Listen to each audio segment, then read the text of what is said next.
Assalamualaikum.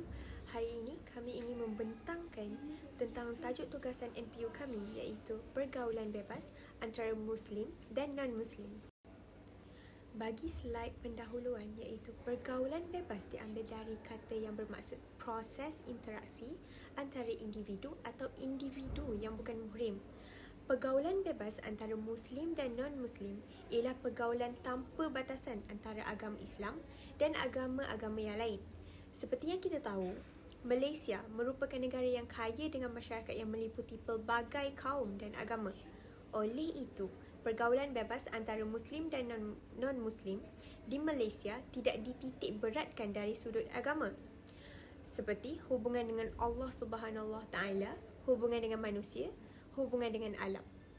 Untuk tugasan ini, kami telah memilih tajuk pergaulan bebas antara Muslim dan non-Muslim. Tujuan kami memilih tajuk ini adalah kerana fenomena pergaulan bebas ini menyebabkan akhlak manusia semakin lama semakin rosak.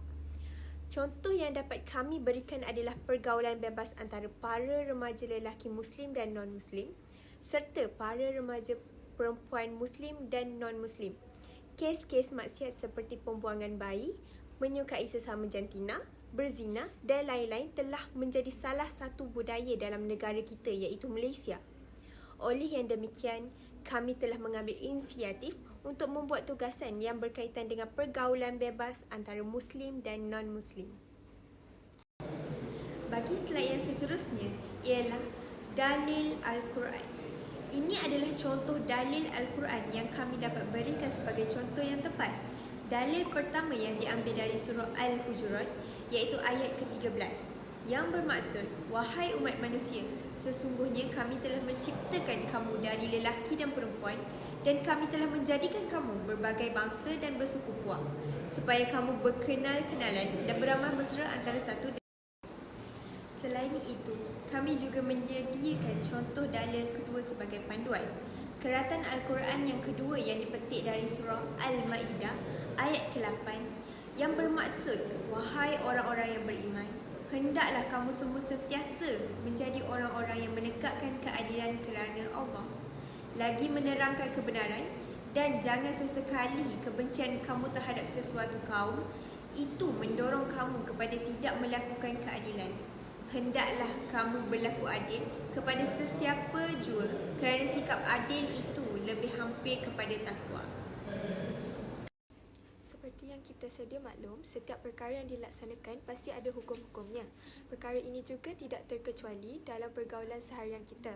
Hukum asal pergaulan dalam Islam adalah harus. Pergaulan sesama manusia adalah dituntut jika untuk tujuan menuntut ilmu, menjayakan dakwah dan tarbiyah, jihad atau apa-apa sahaja yang memerlukan pengambilan tenaga antara wanita dengan lelaki. Islam tidak melarang umatnya bergaul dengan kaum non-Muslim. Hanya saja dalam pergaulan Islam telah memberikan adab-adab baik dengan sesama Muslim dan adab dengan non-Muslim. Dibolehkan melakukan kerjasama dalam hal hablum minan nas antara manusia dengan manusia seperti perdagangan, pendidikan umum, pekerjaan, membanteras kebatilan, menolong orang-orang yang dizalimi, membanteras segala bahaya terhadap kemanusiaan dan penyakit menular dan lain-lainnya. Tapi tidak boleh bekerjasama dalam hal agama seperti mengikut perayaan suatu agama atau melakukan ibadah bersama.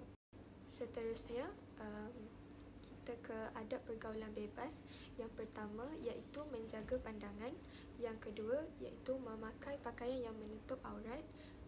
Yang ketiga, dalam adab bercakap kita disuruh untuk menjauhi nada menggoda. Yang keempat, adab berjalan iaitu tertib dan sopan. Adab yang kelima iaitu bila melakukan gerakan adalah dengan menjauhi gerakan yang seksi, manja dan gairah.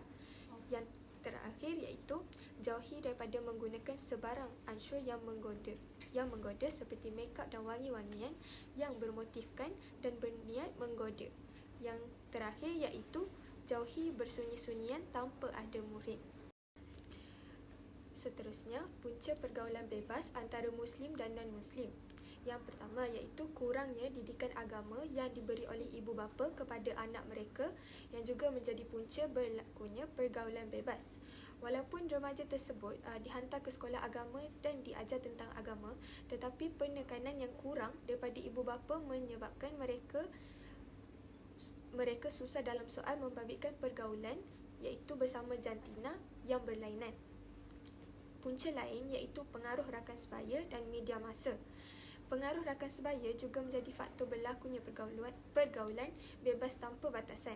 Para remaja yang lemahnya iman dan kurang cerdik akalnya akan mudah dipengaruhi oleh rakan-rakan yang mempunyai akhlak yang buruk.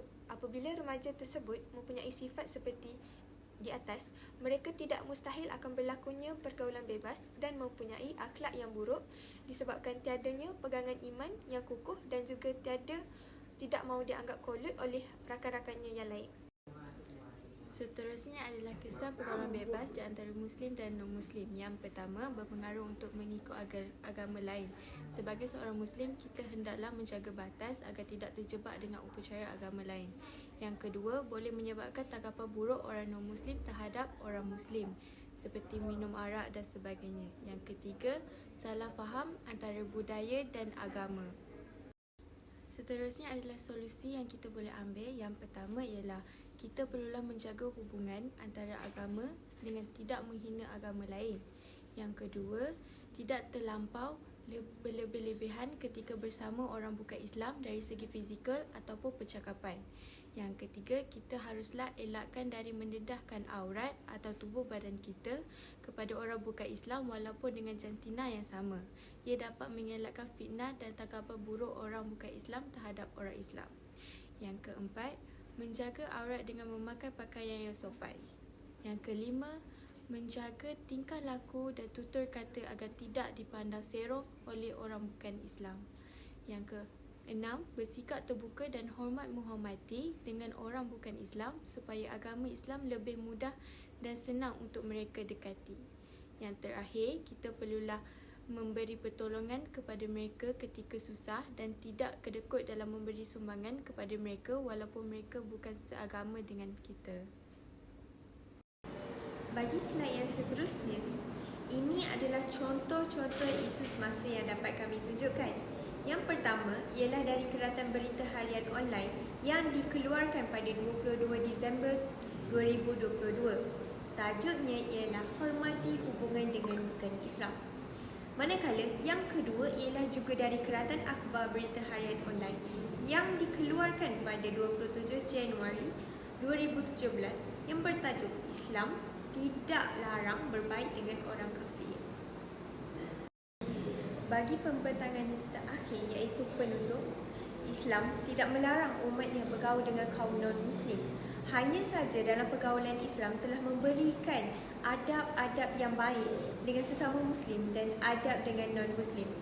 Oleh itu, janganlah disebabkan oleh perbezaan ini menjadi penghalang kita untuk bergaul atau bersosial antara kita sama ada ia merangkumi perbezaan agama. Sekian, terima kasih daripada kumpulan kami.